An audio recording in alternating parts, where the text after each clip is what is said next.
This is the story of a man from New Zealand and a woman from England stuck in lockdown together in London. Good morning. Good morning. I can see you're busy. You've got your knitting back. I've got my knitting back. I've got plastic needles rather than metal ones, so hopefully you won't hear as much click-clacking in the background.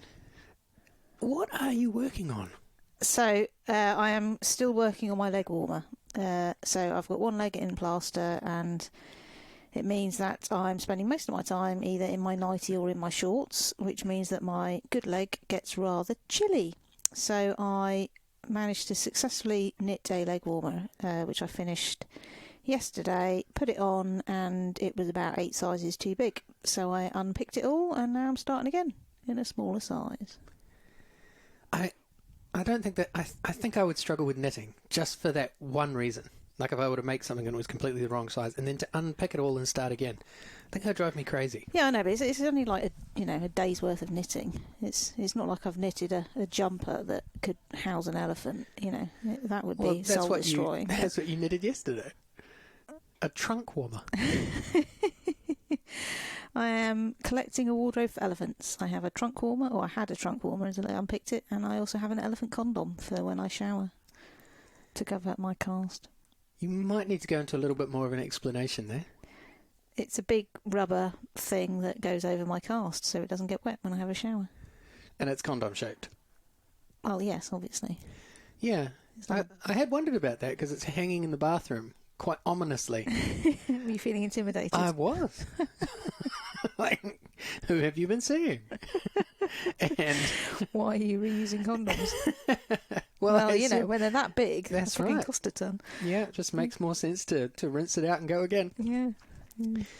Good learning. And what colour is your leg warmer? The colour of the wool is called melon. So it's. I'll be honest. I bought this ball of wool when I lived in my previous house, and I've been in this house for at least just over 12 months. So it's a ball of wool that I bought some time ago, possibly with the intention of knitting something for my niece when she was born, and I just never did. So mainly because of the colour. My niece has lovely gingery hair, and this has bits of orange in it, and I thought it just wouldn't. No. So it's a ball of wool that sat in my wool stash for over a year, and it happens to be the right thickness for following a pattern to knit a leg warmer. So I thought, fuck it, it's not going to get used otherwise, let's turn it into a leg warmer. But what... I know you've said that the colour is melon. Yeah, that's what it's called on the label. Yeah. It's a mix of white and orange and pink and purple. It's going to be quite something once you start wearing it around. Yeah. But, it's going to be a real statement. It's not like I'm leaving the house, is it? No. It's not It's just you and me that will see it, and the dogs. Cunty fuckwit arsehole. It's interesting that you say we're not going anywhere. New Zealand begin their complete and total lockdown in a few hours' time. Yeah. They're all counting down to guys. that. I'm getting quite a few messages about it, as they're quite tense about the whole scenario and going into lockdown. I'm not surprised. It's quite a big thing, isn't it? I mean, it's not like everybody's hanging on they're hanging by their fingernails off a window ledge or anything, but it's something to emotionally and mentally adjust to, isn't it? Yeah, and I think I was going through that yesterday, because yesterday you were an arsehole. I was quite drained, is the way to describe it. I was really, really flat, and I felt really, really drained. Yeah. And I was wondering if your period was about to start, to be honest. Yeah, it was hard. But then last night and this morning, I've had messages from other people who are feeling very similarly, and I think it must have something to do with the processing of the situation that we're in. Yeah. We're locked down now. This is day 5 for us, and it does take a little toll. Yeah. It does take a little toll being shut in here with you, and and we had a little fight last night. We did. It was our first real little little brouhaha since being in here. Yeah.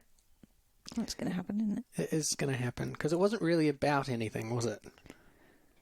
No, I don't think so. Yeah, but we had a little time out, Disagreement, and then a time out. and then we had a time out, and then we made up. So, yeah, just have to be realistic about that sort of thing. Yeah. Well, it happens. Yeah. Any people living together are going to fight, and we're living together, working together, doing this. Working together. You put this in the work category now. Well, no, no. I mean, today I'm on holiday, so I've got annual leave today because we were supposed to be going to Budapest, but yesterday I was working, and the day before that you were working, but I was working from home. So for me, I you are my co-worker. You're sharing my workspace when you're around. Yes, we were supposed to go to Budapest today. Yeah, super sad. And I said to you, well, more than a month ago now, that we wouldn't be going. And I think at that time you didn't believe it. Yeah, well, I was kind of basing my experience on SARS. Now I know the Asian part of the world learnt a lot from SARS, but what I learnt from SARS was that the whole thing can be contained in Asia and it won't have that much impact in Europe. Well, I was wrong. But yeah, I thought it would be contained overseas. I didn't think it would get this far. But it did. I've learnt. So saying that, I wasn't expecting it to come this way and be this bad at that point. But I still had my cupboard full of stuff. So better to prepare for the worst and hope for the best, isn't it? Well, your cupboard full of stuff really has been a godsend. There's no question about that. Yeah. In regards to the flights and accommodation and everything that we had booked for Budapest, do we get a refund? So yes, I'd booked. Let's do it in order. The flights I had part paid for and part had some vouchers for because EasyJet were lovely. When my father was ill at the end of last year, I had booked a flight to go and be with him in the hospital, and I then had to change my flight because I couldn't get anyone to look after my dogs. And I'd rearranged my flight up there to be my flight home with EasyJet. And then my dad got better and was well enough to travel home and well enough to travel home under his own steam, as the hospital described it. So my dad doesn't fly, so I had to cancel my flight. And we came back by the Caledonian Sleeper, which was an experience. And EasyJet very kindly took pity on me because normally if you cancel a flight you don't get anything. They said they would, in the circumstances, give me vouchers. So our flights to Budapest were partly paid for by my vouchers and then topped up with some cash. And EasyJet cancelled the flight, so I kind of knew that we weren't going. So I hadn't, and their website and everything was very busy, so I hadn't really done anything about it. But they cancelled the flight and they said I could either rebook the flights or get a refund. And I thought, I'm not sure what your schedule's like for the later part of the year and blah blah blah. So I thought it's probably better to have the money back in my bank account and get the vouchers back and then rebook at a later date when we know what the hell's going on. So flights have been refunded. The hotel I booked through hotels.com with their cancellation policy thing of if you cancel more than 24 hours in advance, you don't have to pay anything. So I got all of the money back for that. What else did you ask about? Flights, hotel. And whether you got the money back, you did. Yes, I did. Okay. Yeah, well, the only thing I thought I might have to claim for on my insurance was the dog kennels, but I've had a lovely email from them this morning saying that they usually I would lose the money because I gave them less than 14 days notice that we weren't going, and they have very kindly said that they will put it as a credit on my account and let us use the dates or use the money at a later date.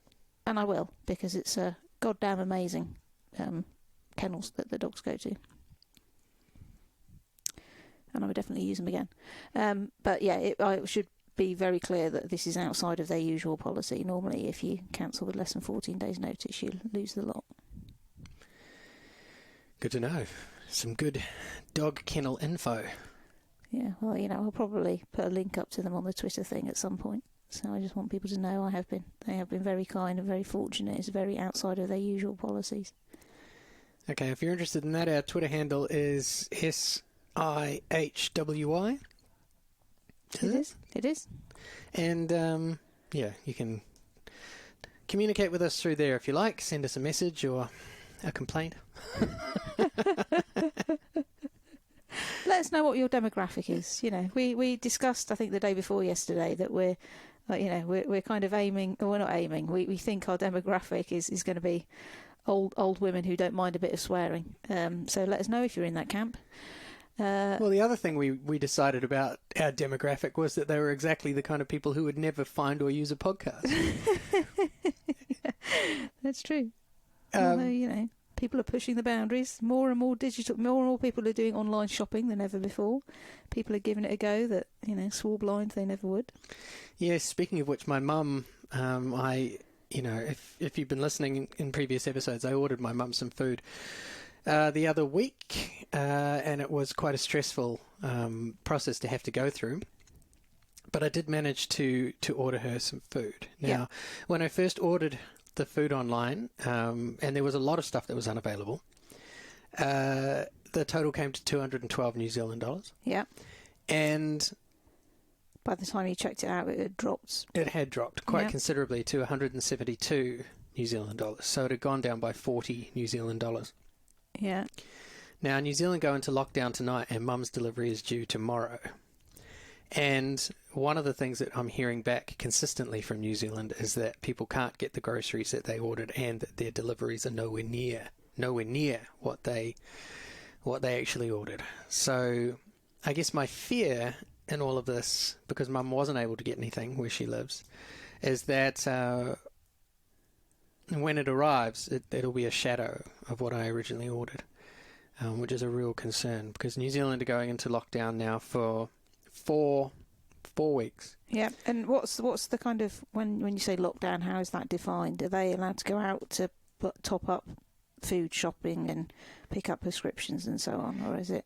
Well, as I said yesterday, we're both bringing our lists. So you would have the UK list of what our restrictions actually are, and I would have the New Zealand list of what our restrictions actually are. Yeah. So New Zealand, as of midnight their time tonight, will go to alert level 4, which is their highest level. They basically put this alert system in place that was set up by the government to make it nice and simple and straightforward for everyone in New Zealand to understand exactly what happens at each stage and what to expect at each stage. So they released this when they went to a level 2.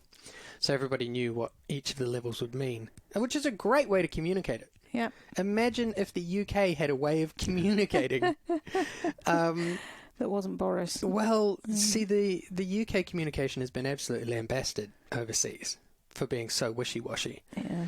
And there are other countries that are being wishy-washy too. Australia had an absolute shocker overnight. Their Prime Minister basically did a State of the Nation address, and he has been slammed on Twitter because a whole lot of celebrities are just like, what the hell are you talking about? Like, I am more confused now than I was before your speech. Like, it's just been an absolute disaster.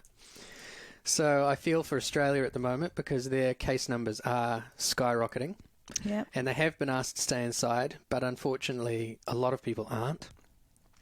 The ABC in Australia released a really interesting graph, was to basically show what compliance and non-compliance would mean in terms of the continued spread of the disease. Yeah.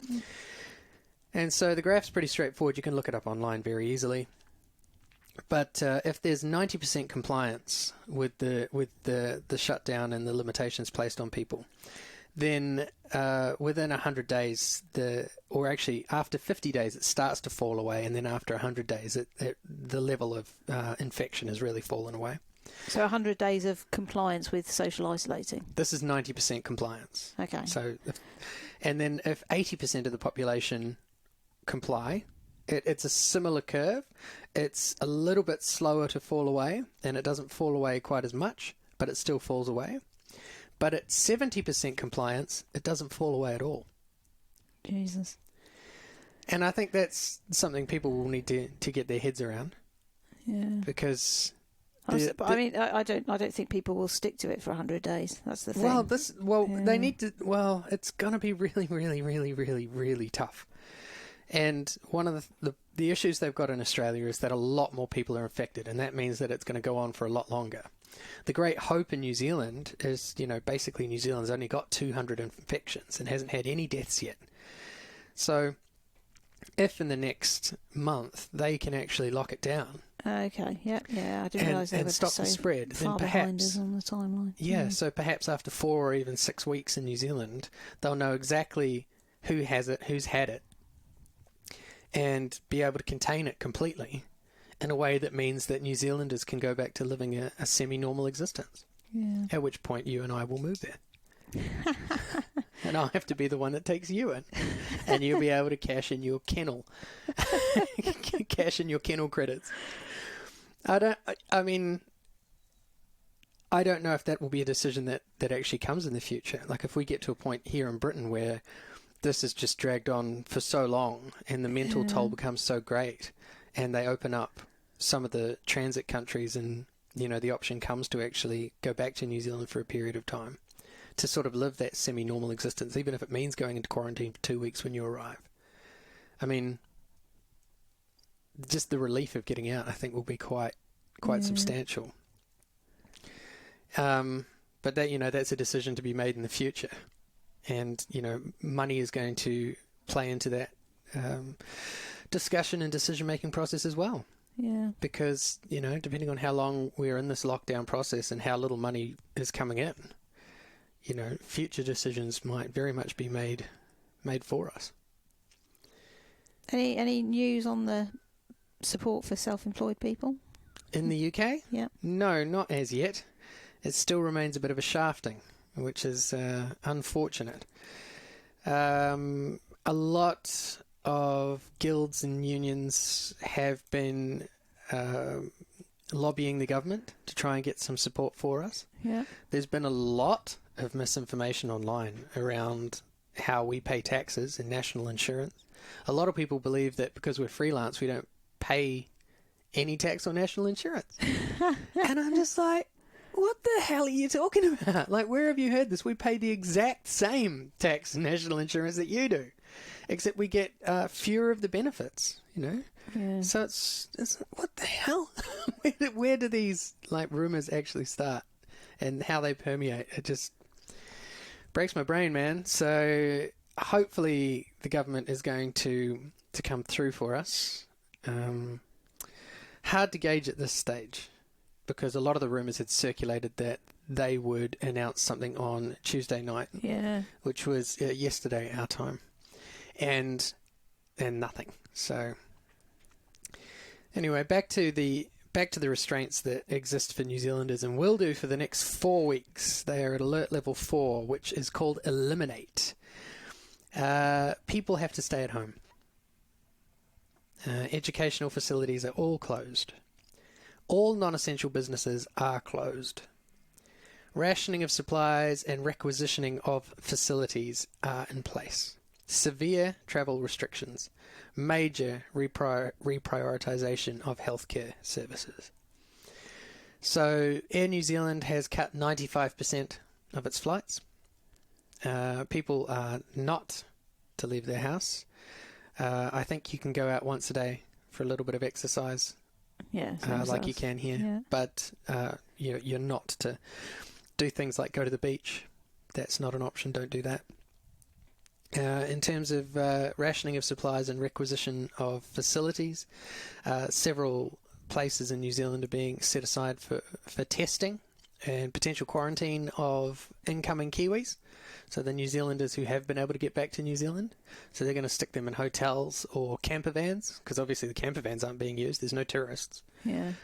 So basically sticking people into quarantine for a couple of weeks at a time. All the non-essential businesses that are closed. And much like the UK, there are some major businesses in New Zealand which tried to buck that trend.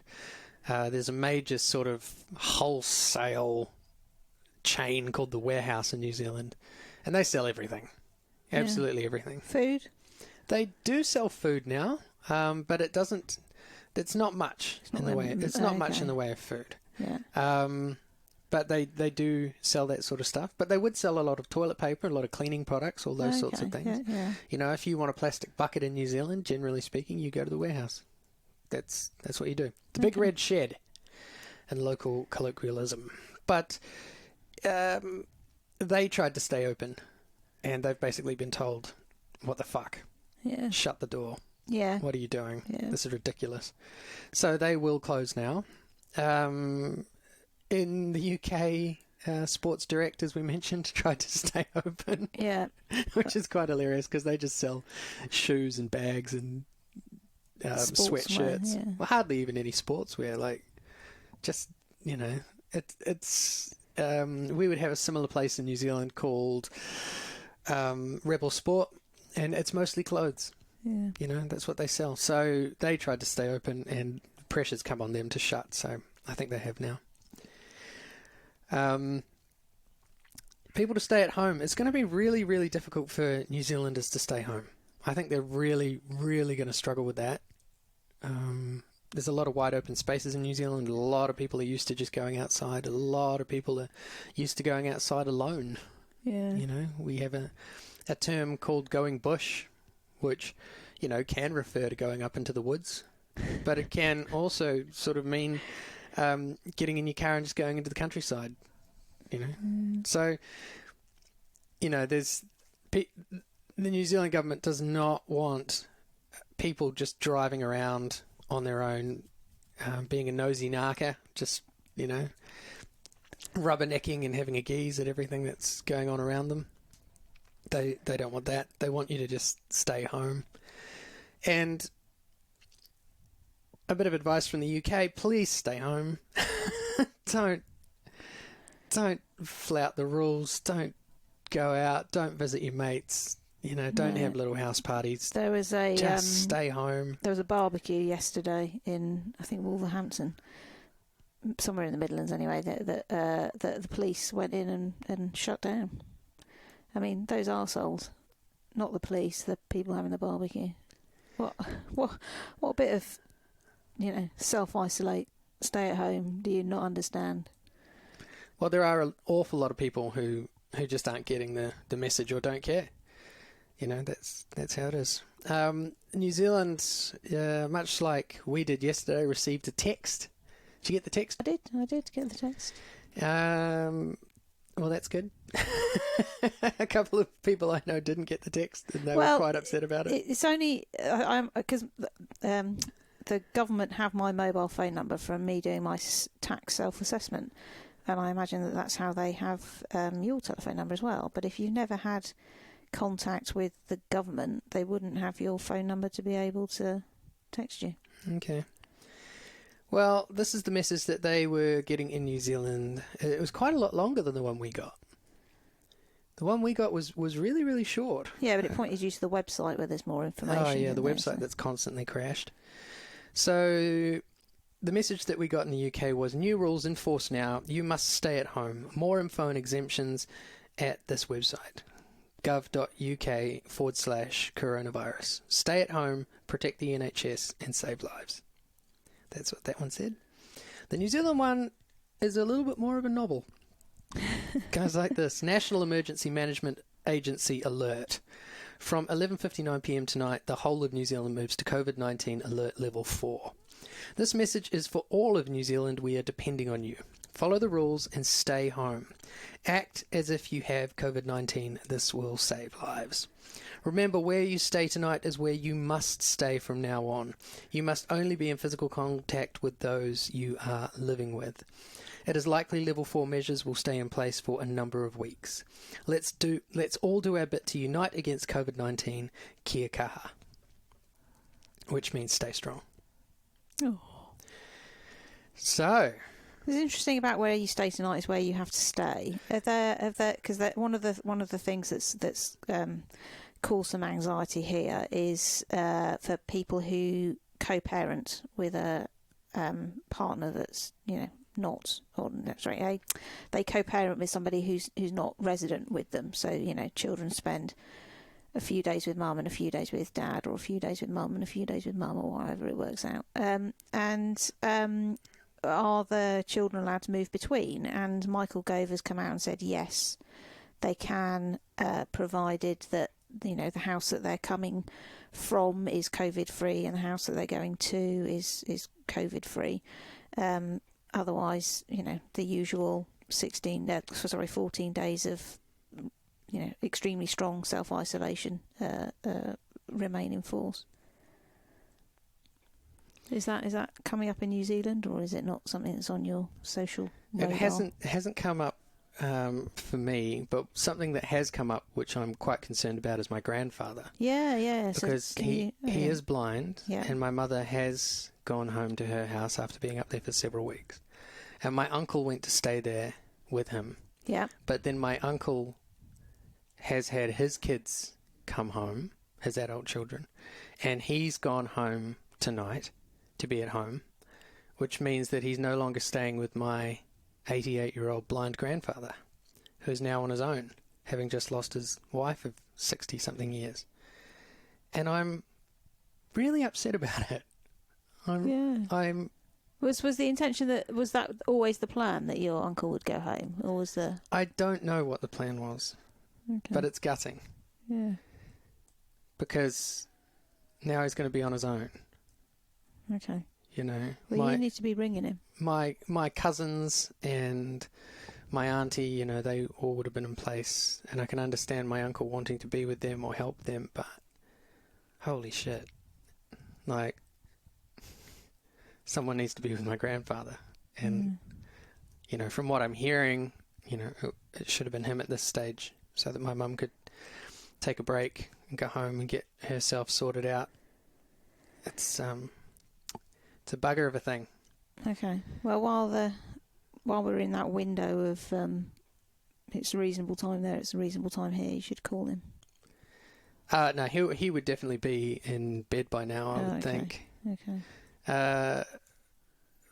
But I mean, it's heartbreaking stuff, and like I say, he is blind, so it's a worry. You don't want him to burn the house down or anything like that. Do they have neighbours close by? They do. I don't know what the situation is with them. So yeah, really, really hard to know. Really, really hard to know what the situation is there. Anyway, another group of people who are finding it tough are the New Zealanders who are in Australia. So up until the very recent past, probably about the year 2000, something like that, both New Zealand and Australia considered citizens from each country to be their own, essentially. So there's full freedom of movement between the two countries, and if an Australian shared medical register. Well, not a shared medical register, but you're both. You do for doctors, but you're both welcome to healthcare in each country. Yeah. You are welcome to any sort of social welfare in each country. All of these sorts of things. You just treated them as each as your own. And New Zealand still does. New Zealand still treats Australian citizens as their own, and any Australian can go to New Zealand and slot right in and be completely eligible for anything that the New Zealand government or people can supply for them, but it does not work the other way around. And what tends to happen in Australia every election cycle is that they'll have some sort of race relations row, in the sense that Australia can be quite a racist place. And racism is used as a bargaining chip when the elections come round. And anyone's welcome to try and stop me if I'm wrong here, You're most welcome to contact us and try to correct me, but every election there's some sort of major racial undertone. And the one that happened around 2000 was bagging Kiwis and basically making New Zealanders out to be dole bludgers in Australia and, a leech on society, which all the data doesn't back up. It's very much like it was here in the UK in regards to Brexit. All of the people who come into the country, all of the immigrants actually, fairly high earning, contribute far more to society than the average citizen. And the data back that up for New Zealanders in Australia just as it did for Europeans in Britain.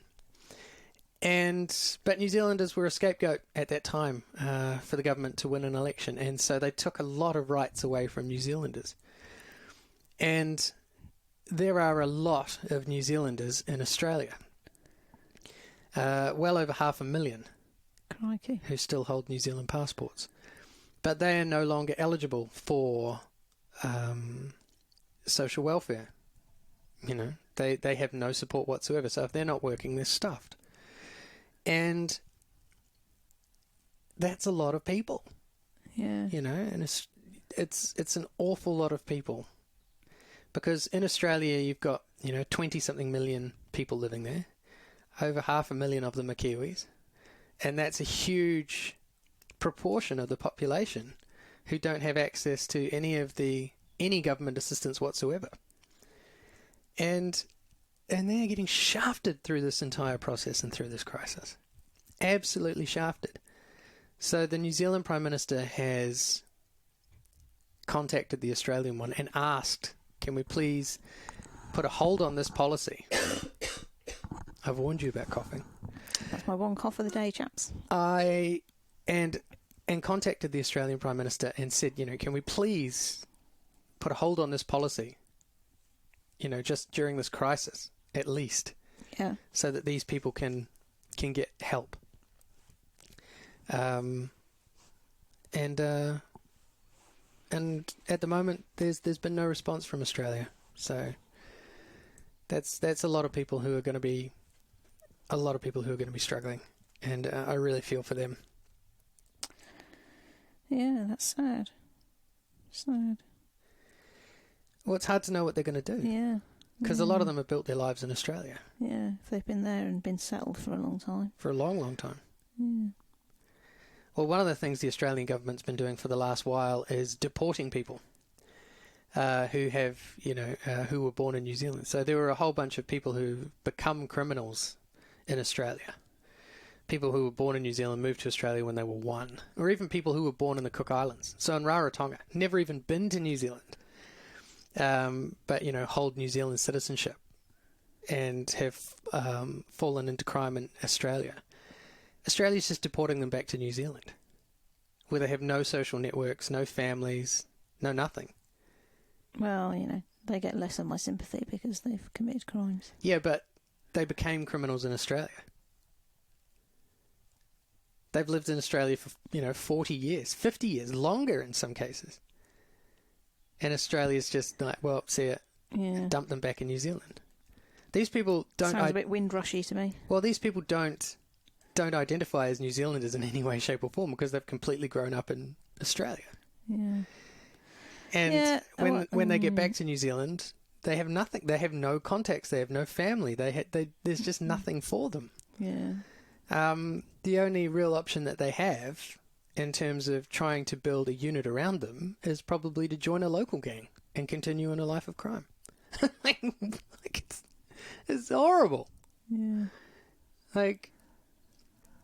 It's not restorative justice in any kind of way, You're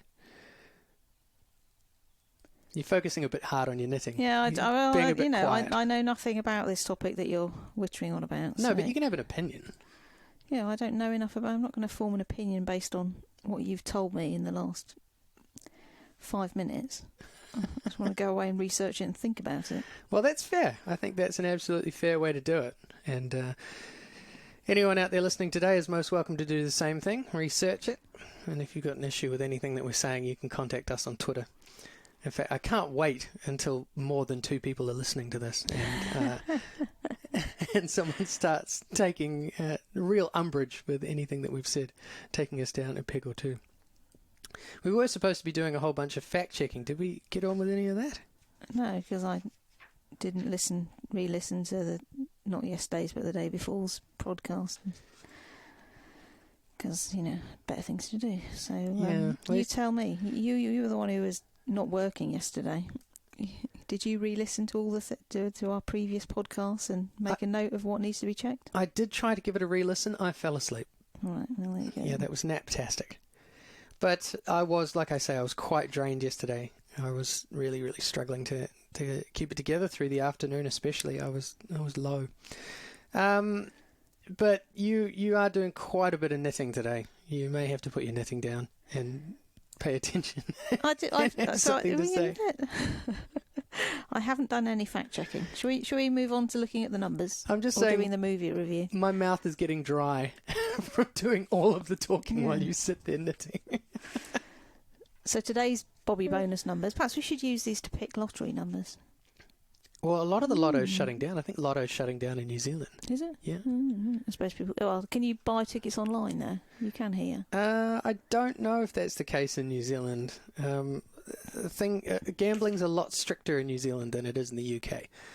In the UK, you guys seem to be able to bet on anything, anyway, anyhow, through any variety of companies. It's quite full on, and you've got like gambling channels that have like television roulette and all sorts of dodgy stuff that it just wouldn't be allowed in New Zealand. We have enough problems with pokie machines. You just I don't know what a pokie machine is. I'm trying to think. Is that the one-armed bandit kind of thing? Okay. Yeah. I'm becoming increasingly worried you're not actually with us this morning. Oh no, I am. Right. So the statistics from Tuesday, 9 o'clock on Tuesday morning, because they tend to get released at 9 o'clock in the morning, or no, released as of 9 o'clock in the morning around lunchtime, so we can only ever report on figures from the day before. So yesterday, Tuesday, 9 a.m, there were 90,436 people had been tested, which is an increase of 6,491, which is the largest number of people that have been tested in a day. In the UK. That's good, miles away from there doing 8,000 a day still. But well, they said they were going to be doing 25,000 a day. Yeah, nowhere near that in a minute. So of that over 90,000 people, there have been 8,077 people that have been found positive. That means of those 8,000, 1,427 of them were new cases. That's 1,427 new cases in the 24 hours up to yesterday.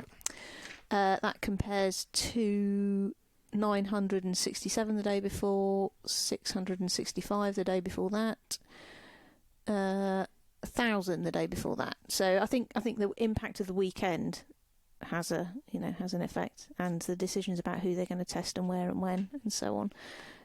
Well, they're still not testing staff. No, it just blows my mind. No, that's quite bad. And there have been 422 deaths, which is up from 335 the day before. So how many is that as an increase day on day? It's nearly 100. Yeah, nearly 100 deaths. The day before it was 60, and the day before was 60. So yeah, quite a jump. I've got some again in London.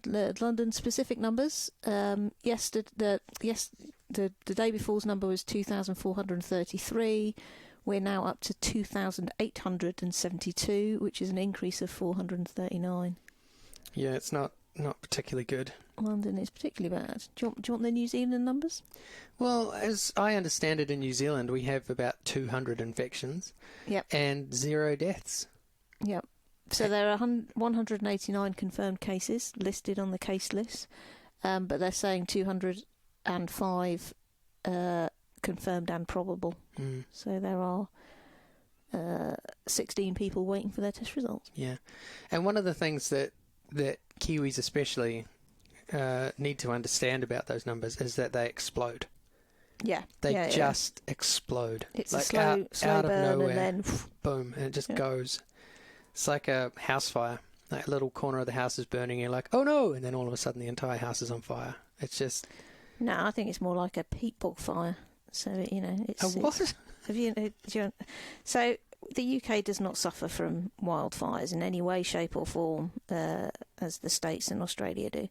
But occasionally we get something called a peat bog fire. So in the olden days, people used to burn peat to heat their houses. So it's kind of very similar to concept of coal. It's carbon based, but rather than being dry like a coal, peat is a bit wet. But it's very rich in carbon, and it covers vast swathes of the countryside.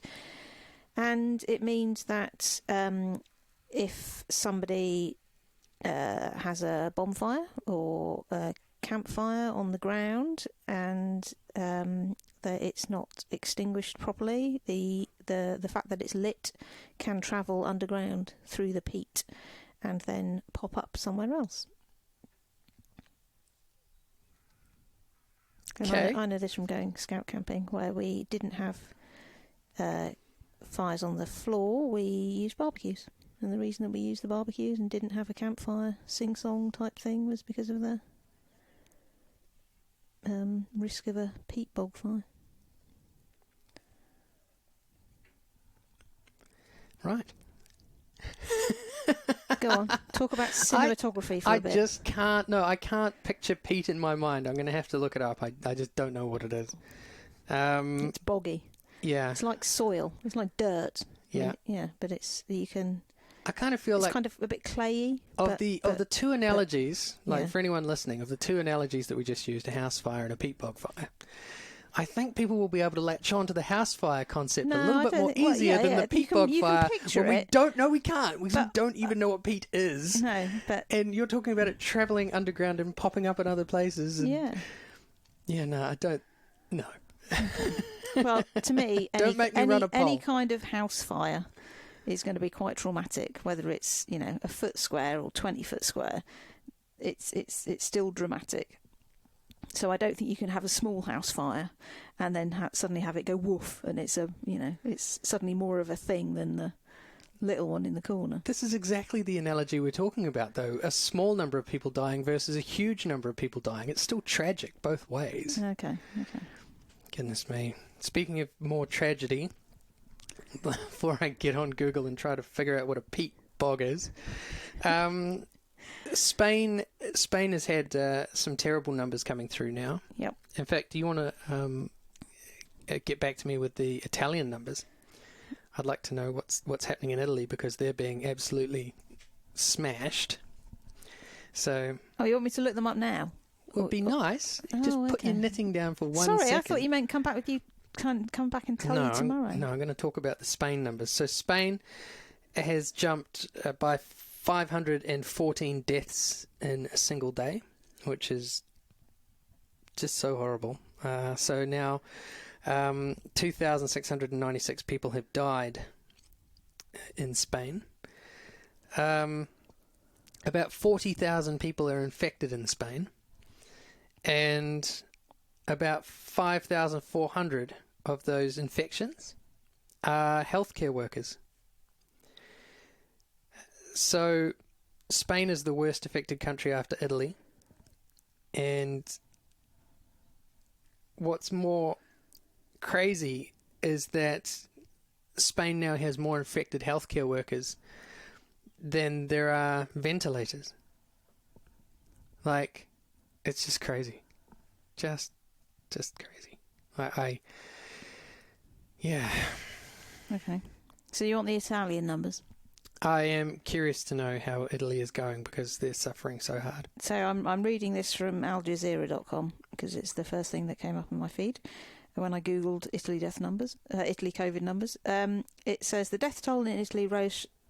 The death toll in Italy from the coronavirus pandemic rose by 743 in one day, taking it to 6,820, reversing a decline trend in fatalities observed over the last 2 days.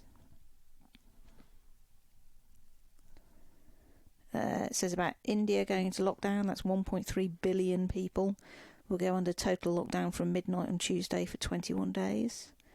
They're talking about Spain as well. Spain's death surge, which is the numbers you've just said, 514 in one day, bringing its total to 2,696. They've got 39,673 cases across the country. Yeah, it's getting bad. And I do worry about Australia, because Australia hasn't gone into a proper lockdown yet. They're still, dealing with this wishy-washy situation where the government is advising people to stay home, but they're not exactly staying home, and a lot of people are out and about, and, not all businesses are closed, and, they've had a surge in infections. Like, the chance that it'll break out and ravage Australia becomes that much higher. The chance that Australia goes like, any other European country at the moment is real. Which just makes me, again, just so thankful. That we're not in Australia? Well... Or surrounded by Australians? More that New Zealand has been so quick to move and so quick to lock it down. There's been a lot of... There's been a lot of complaining out of New Zealand. There's a lot of people in New Zealand who think it's draconian, a lot of people who think, like, we shouldn't have to be locked down, it's not that bad, like, what are they talking about? Like, I should still be able to go to work, all this other stuff. Like, no. No. Yeah, honestly, people, listen, you are much better off being shut down now and preventing the virus from getting a grip than leaving it 2 weeks and then, with the benefit of hindsight, saying, oh, we should have locked down 2 weeks ago. Yeah. Cannot emphasise that enough. Shut it down early, you massively reduce the impact. They were talking about in the UK that they, the number of people that have it that aren't showing symptoms, have it and don't know they have it, and are just passing it on to other people, is scary. Something like a quarter of the population, they reckon, have got it, and are fine. And a significant number of them are fine. But if it's the people that aren't fine. And it's people are saying, it's only only a risk for the elderly or people with underlying conditions. That's not the case anymore. There's a very public case that's being talked about in the press here. That's a 36-year-old nurse, mother of 3, no underlying health conditions whatsoever. Has caught it from a patient that she was treating, and she's now on a ventilator. Yeah. It can catch people that are otherwise healthy. One of the reasons I wanted to talk about Spain is because there's been quite a furor here in the UK that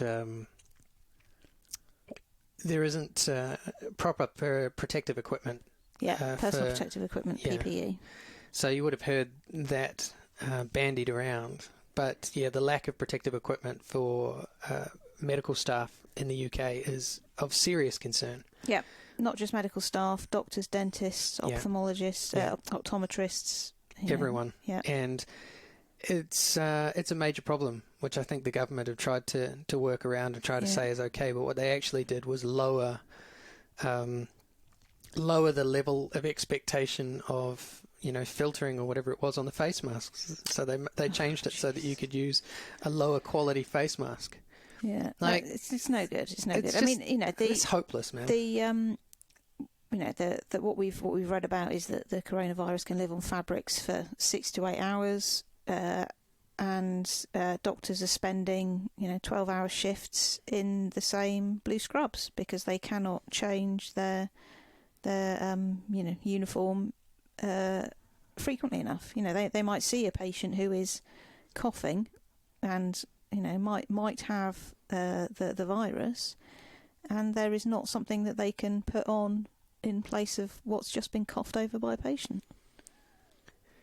It's interesting to see some of the PPE that they're using in Asia. It's just such a step up from what's available. Oh yeah, the ventilated masks and things. Yeah, they had those in that movie that I reviewed on, I think on day 1, possibly day 2, called Flu. It is a really good movie to show you what medical resources people should be seeing it used. they had face masks with a built-in ventilator, so they were, sealed round their nose and mouth and were filtering the air going in. It's not just one of those what we think of as surgical masks, which is a bit of cloth tied to your face with string, which isn't particularly airtight and probably not particularly effective. Yeah, no, it's a major change. But a good chance for us to talk about what you've been watching. Yeah, what have I been watching? So, again, yesterday was a slow TV day. Did I watch anything? I watched The Goonies. Goonies was movie of the day. I was working yesterday, so obviously TV wasn't on very much. I watched The Goonies. That's your review. That's your review of The Goonies. As I watched The Goonies. Goonies is a brilliant film. Absolutely, just fun for kids, fun for adults. Having watched it as a child and then rewatching it as an adult, there are some lines in there that are just killer. It's just went over my head as a child, but I, maybe laugh afresh as an adult. So that's probably going to get probably a 9.5 out of 10. Wow. For me. That is a movie to watch. The other film that I did watch was Boss Baby, which I know is a bit old. I know it's a bit old because I watched it on the BBC app. I've never seen it before, and again, I thought that was quite funny. I thought I enjoyed that.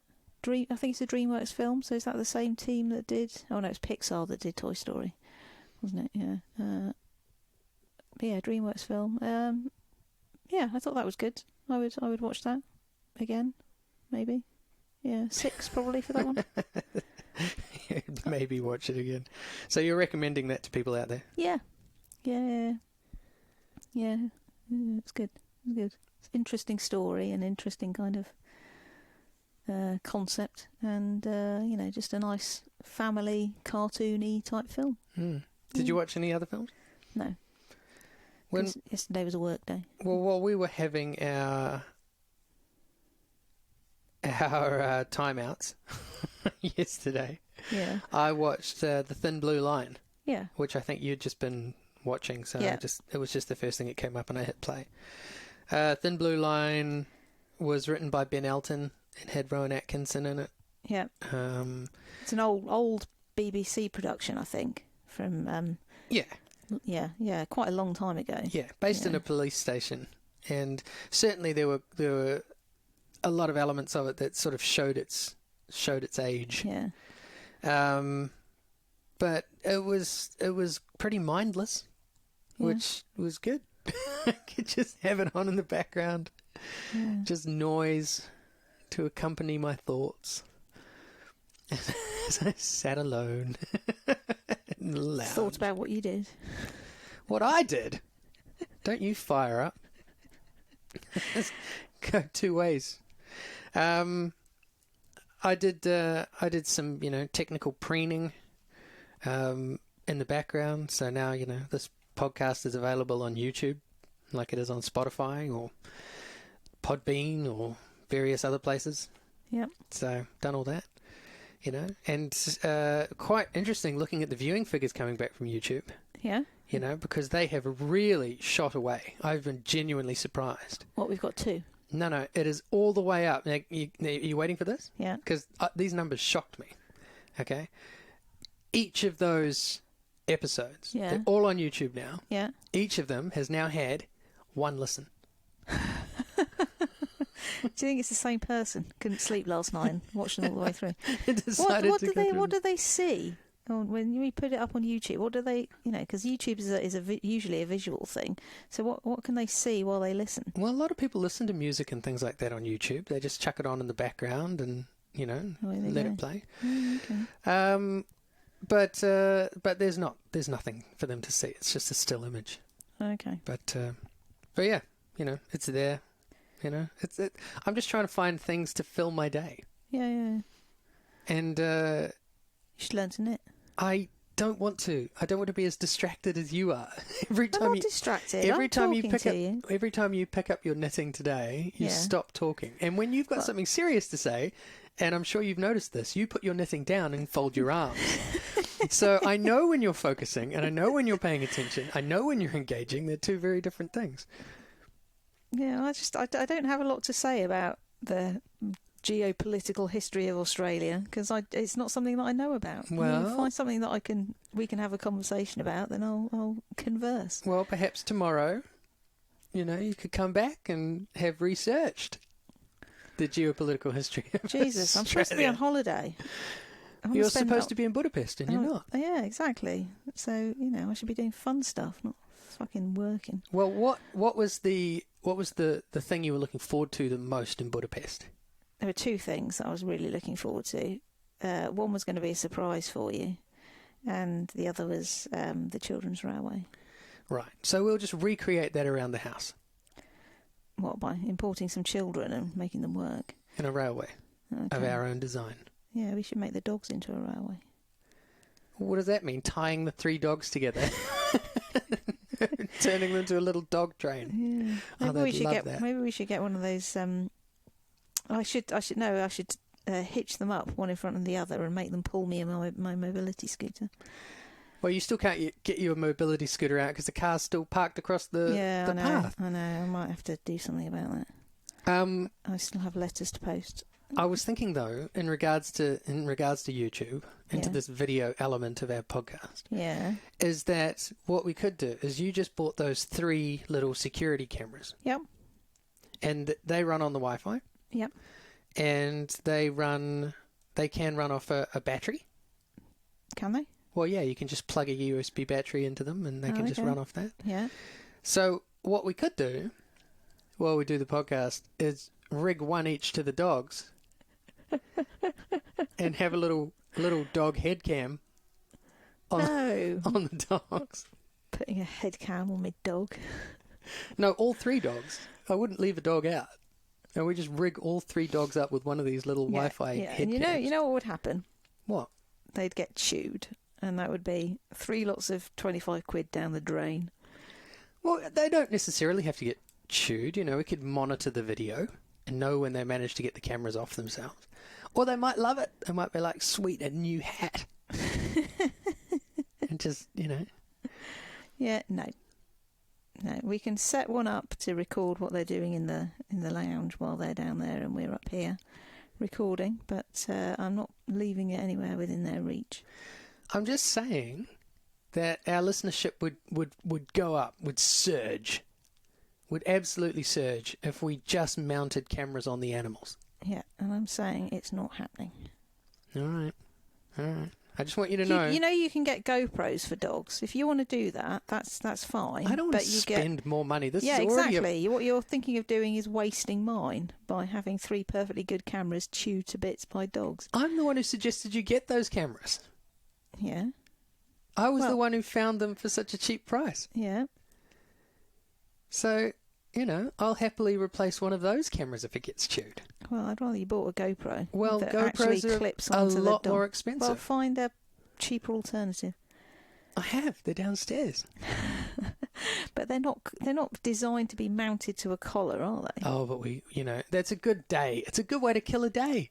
Figuring out a way to mount them to the dogs. It's a good way to kill one of the dogs. The dogs won't die. They'll enjoy the attention. They're paying attention to me finally. They're not saying things like just get the fuck out of it and all that other rest of it, No. We can set one up in the garden and film the dogs in the garden. You can all watch them having a poo and eating it. Why would... Oh, my God. No. That isn't going to help our listenership. Have you watched the poo eating podcast? Oh, yeah, it's on the YouTube. Well, that would definitely be outside of our nanas who don't mind a bit of swearing kind of demographic. If we could hashtag it, hashtag poo eaters. Oh, no. Anyway, how long have we got? Have I got time to talk about something interesting? Have you got something interesting to say? I've been waiting for you to finish wittering so I can get a word in. Put your knitting down. I know. See how you put your knitting down? You're like, oh, I've got something to say now. Puts the knitting down. No, I reached the end of a row. That's why I've put the knitting down. Well, picking it back up again. well, okay. Am I allowed to talk now? Yeah, but Do I have your permission? no, you put your knitting down. I don't want to put my knitting down. My foot is cold. My leg is cold. That's something you need to help me with. Actually, put my sock on. So I am in a bit of a quandary about my leg. So as you have heard on previous podcasts, I am in a full leg cast. I originally got it done on a Friday, and by I think the Tuesday the following week I had to get it replaced because of it starting to rub on my broken kneecap. And the reason it starts to rub, for those that have never experienced being in a plaster cast before, is you get muscle wastage. So the leg, despite the fact that I can walk on it, meant to be walking on it with my crutches, and it's being used and so on, because you're not using it properly normally, and I'm spending a lot of time with my foot elevated to prevent DVT, I am my muscles are wasting away, so the cast gets a bit big and it starts to slip down because, like most people, my thigh is bigger than my calf, and despite the plaster room guys' best efforts to pinch it in just above my knee, where most people, like most people, my knee is broader than immediately above it on my thigh, it starts to slip down, it starts to rub. And so I went back in and they replaced it, and it's been fine, apart from yesterday I started to think, it's starting to feel sore, and I don't know whether it's sore because it's starting to rub again, or it's exactly the same place where it was rubbing before, and that isn't getting a chance to heal because it's under plaster and therefore not getting air and exposure to clean water and all that kind of stuff that makes sore bits get better quicker. So not last night, but the night before, I took a couple of painkillers before I went to bed and had a reasonable night's sleep. In terms of leg pain, last night I didn't take any painkillers, and I've woken up this morning. I woke up in the middle of the night feeling that my leg was swelling and was very uncomfortable and was very sore around my knee. So I propped my foot up on a pair of socks that I keep in the bed specifically for that purpose, and still woke up this morning with it being sore. So I am in the quandary as to whether to go back to the plaster room and ask them to redo it again or not. Well, that was a story you could have told in 2 sentences.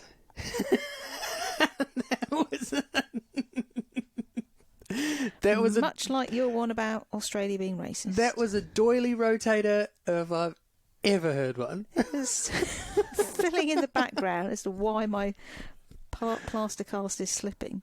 So what you want to do with your doilies is you take the doily, and a lot of people don't know this about doilies, but they're often circular, and the doily dates back, of course, to the 12th century, as far as I know. Although there's some talk, of course, that it could go back further than that, but it's hard. They really took off in the Victorian era. Anyway, I've got doilies at my house. I've got, I think, 12 doilies at my house. No, actually I forgot it. Dorothy gave me another. I have 13 doilies in my house, and of course if you want to keep your doilies pristine, it's really important to rotate the doilies.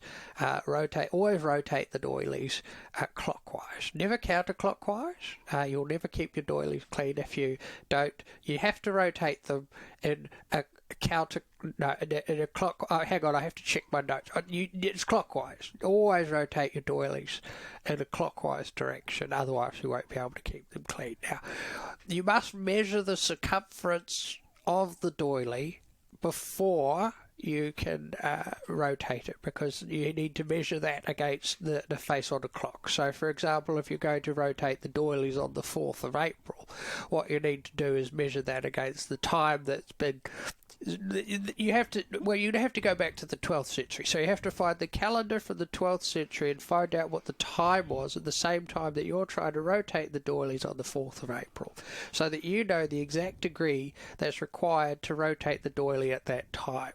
Then you need to rotate the doily, and I can't stress this enough. You can't do it with your finger at all. It's important to use a doily rotating implement, and a lot of people would liken that to a knitting needle, but it's important that you not use a knitting needle to rotate your doily. It's much more important that you use a proper doily rotation device. Now, on with the rotating of the doilies. You okay over there? Have you finished?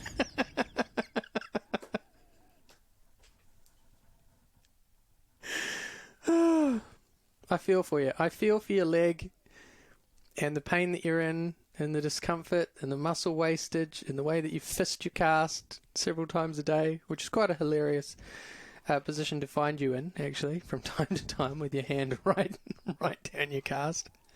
I do feel for you, but I just don't know what to do. I don't know how to help you, so I do feel bad. Let's talk about doily some more. How close are you to being able to take the cast off and go into a frame? Still more than a week away. I mean, Uber's still running, so I can still get to the hospital. Yeah, I honestly thought that all of the takeaway places had closed down completely, what with McDonald's and Nando's and various other Yeah, various I think all other the big places chain closing. places have, because they've got the resources to be able to ride out the storm. It's the small independent places that will keep going because they haven't got anything to fall back on. Well, I thought they weren't allowed to do takeaway deliveries anymore, but I was corrected yesterday. Turns out that you can order a takeaway in the UK still. I don't know what the risk level is, though, in terms of bringing the virus in. Yeah. No, you look genuinely sad now. The doily stuff was too much for you, wasn't it? Yeah. Yeah. Oh, I'll make it up to you. I'll find a way. Maybe with the children's row away that we're going to start downstairs. Yeah. Maybe you can go and knock on the neighbour's door and get them to move their car so I can go out. I can definitely give that a go. Although it is much sadder if you show up in your full body cast. I should give it a go, really, see if I can squeeze past. And if I scratch their paintwork, fuck it. It's a fault for ignoring the sign that says keep the path clear for wheelchair access. Starting to worry, that this isn't just about your leg and that you're actually feeling drained as well. Well, I didn't sleep well because my leg was throbbing in the middle of the night. I don't know. I've taken painkillers this morning. I'll probably get back on the... I'm going to go back to alternating ibuprofen and paracetamol as I'm symptom-free. I should use the ibuprofen while I can and save the paracetamol for if one of us gets ill. Well, if there's an issue around swelling, you should use the ibuprofen. You're sitting there with a ukulele. Is that your sign that you want to wrap up? I wanted to wrap up a quarter of an hour ago, but then you told a story about your leg. Then I made fun of you. Then you got sad. Now we're both sad, and you're just sitting here looking sad at each other because it's day 5 of being stuck in here, and things are starting to go downhill a little bit. Yeah, I need to find something to fill the time. I need a shower. That's what I need to do. Go strap on your giant condom and have yourself a shower. Yeah. And then carry on watching Star Wars because we caved and bought Disney last night, didn't we? That may have happened, yes. Yeah. Took advantage of me while I was half asleep to sign something up on my... All I said was, hey, look, there's this, deal online, Which phone network are you with? Oh, you're with the phone network that lets us get this deal. And, so we knocked £20 off and, got Disney. Yeah. I'll probably cancel it when it gets to the end of the trial period? Yeah. Yeah, fair enough. There's a very good chance by that time we would have watched absolutely everything on there anyway. Yeah. And would have reviewed it. Yeah. So, film review for tomorrow is going to be some Star Wars. Some Star Wars. Yeah. All right. That's your lot. Bye, people. Stay safe. Stay the fuck indoors.